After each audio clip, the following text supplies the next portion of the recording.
The Chrysalids, Chapter 10, Part 1. There was a shade of defiance in Anne, even when she told us. At first, we did not take it very seriously. We found it difficult to believe, and we did not want to believe, that she was serious.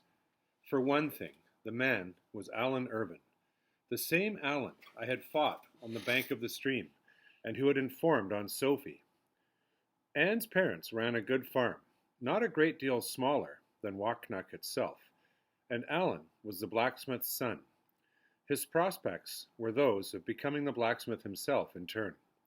He had the physique for it. He was tall and healthy, but that was about as far as it went. Quite certainly, Anne's parents would be more ambitious for her than that, so we scarcely expected anything to come of it. But we were wrong. Somehow, she brought her parents around to the idea, and the engagement was formally recognized. And at that point, we became alarmed. Abruptly, we were forced to consider some of the implications, and as young as we were, we could see enough of them to make us anxious. And it was Michael who put it to Anne first. "You can't, Anne. For your own sake, you mustn't," he told her. "It would be like tying yourself for life to a cripple. Do think, Anne. Do you really think what it's going to mean?" And she came back at him angrily. "I'm not a fool. Of course I've thought. I've thought more than any of you have. I'm a woman, and I have a right to marry and have children. Now there are 3 of you and 5 of us. Are you saying that 2 of us women must never marry, never have any lives or homes of our own? If not, then 2 of us have to marry normals. I'm in love with Alan, and I intend to marry him, and you ought to be grateful. It'll help to simplify things for the rest of you later on." "That doesn't make sense," Michael argued. "We can't be the only ones. There have to be others like us, beyond our range, somewhere, if we wait a little." "But why should I wait? We might wait for years or always. I've got Alan, and now you want me to waste years waiting for someone who may never come, or whom I may hate if he does. You want me to give up Alan and risk being cheated of everything. Well, I don't intend to. I didn't ask to be the way we are, but I have as much right to get what I can out of this life as anyone else.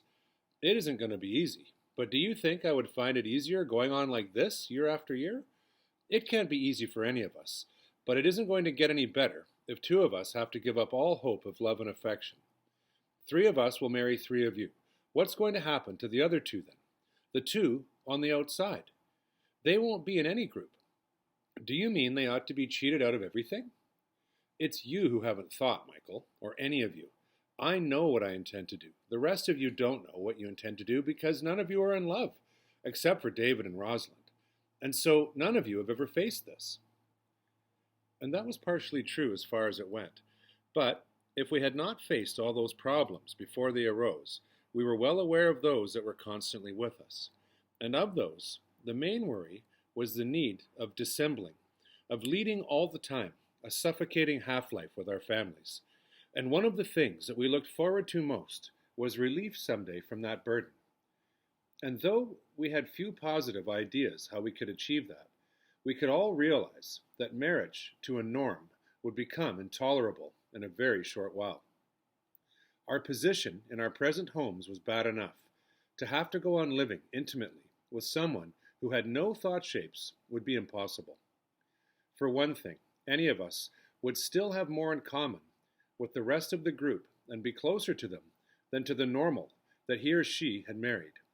It could not be anything but a sham of a marriage when the 2 were separated by something wider than a different language, which had always be hidden by the one from the other.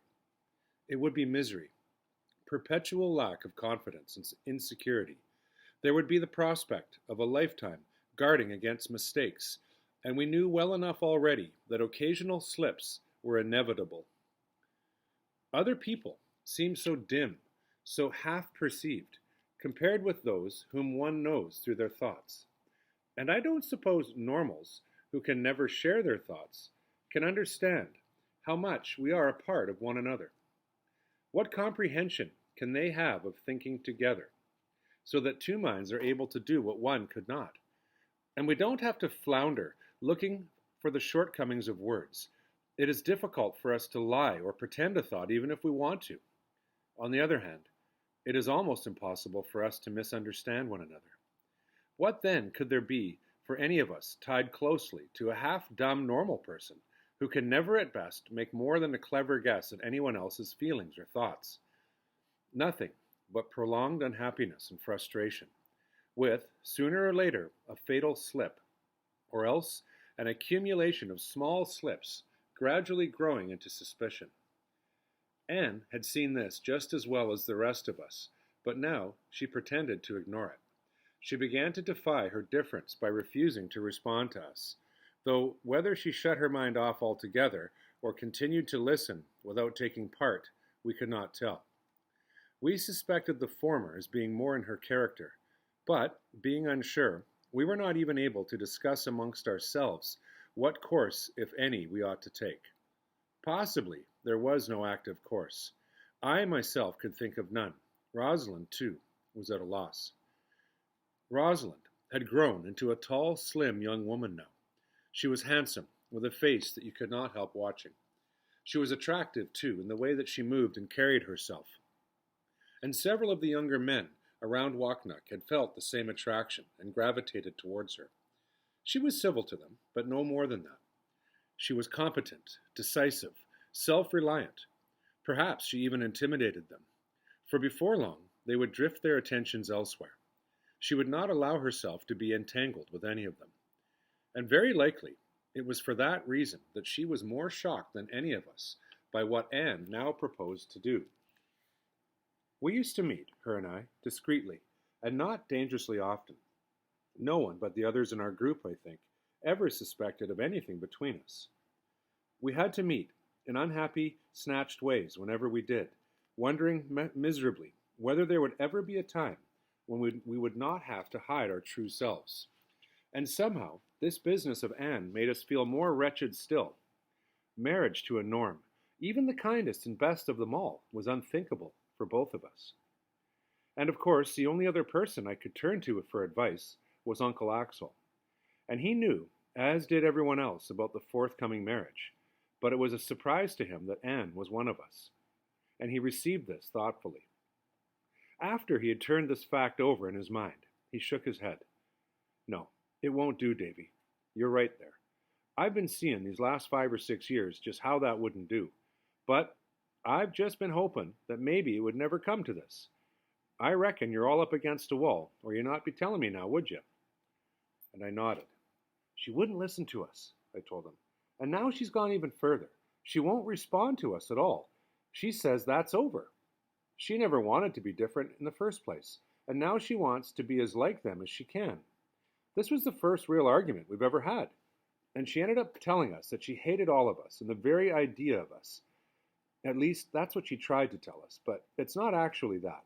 It's just that she wants Alan so badly that she's determined to not let anything stop her from having him. I never knew before that anybody could want anybody else quite that way.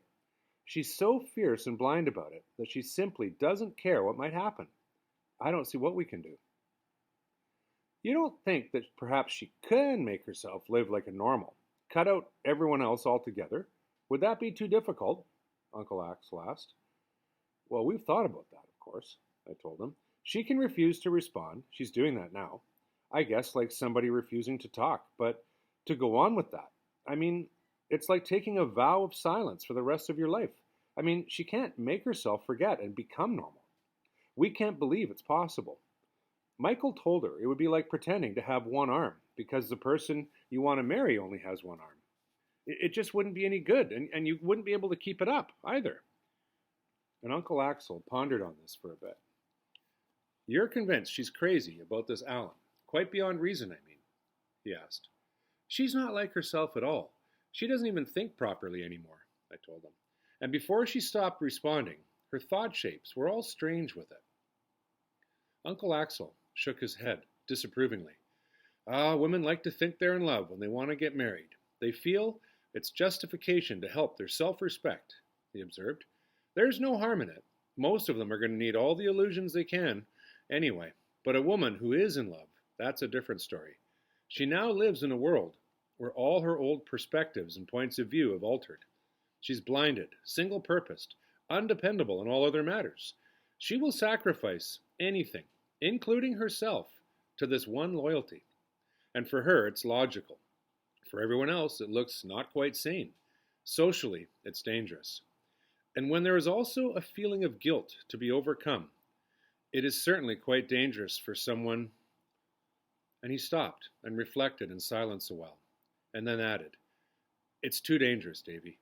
Remorse, self-hatred, self-sacrifice, her desire to be pure, all pressing down on her.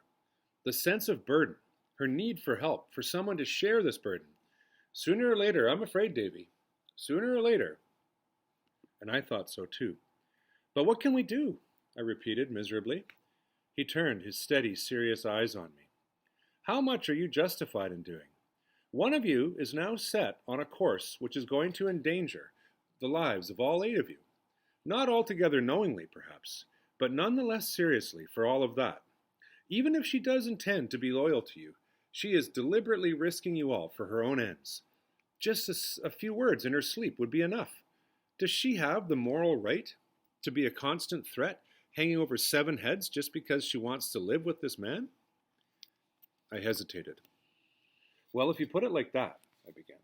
"I do put it like that. Does she have that right?" "Well, we've done our best to convince her," I evaded inadequately. "And you failed. So now what? Are you just going to sit down under it, not knowing one day she may crack and give you all away?" "I don't know," was all I could tell him. "Listen," said Uncle Axel, "I knew a man once who was part of a group adrift in a boat after their ship had burned. They did not have much food and very little water, and one of them drank seawater and went mad. He tried to wreck the boat so that all of them would drown together. He became a menace to everyone, and in the end, the group decided to throw him overboard, with the result that the other 3 just had enough food and water to last until they reached land. And if they hadn't have done it, they'd have died anyhow, and the rest of them too, most likely." And I shook my head. "No," I said decisively. "We couldn't do that." He went on looking at me steadily. "This ain't no nice cozy world for anyone, especially not for no one who's different," he said. "Maybe you're not the kind to survive after all." "It just isn't that," I told him. "If it were Alan you were talking about, if it would help to throw him overboard, I'd do it. But it's Anne you're meaning, and we can't do it. Not because she's a girl. It would be the same with any of us. We just couldn't do it. We're all too close together. I'm closer to her and the others in the group than I am to my own family. It's difficult to explain." And I broke off, trying to think of a way of showing him what we meant to one another. There didn't seem to be any clear way of putting it into words, and I could only tell him, but not very effectively. It wouldn't be just murder, Uncle Axel. It would be something worse, like violating part of ourselves forever. We couldn't do it. "But the alternative is this sword hanging over your heads," he said. "I know," I agreed unhappily, "but that isn't the way. A sword inside us would be worse."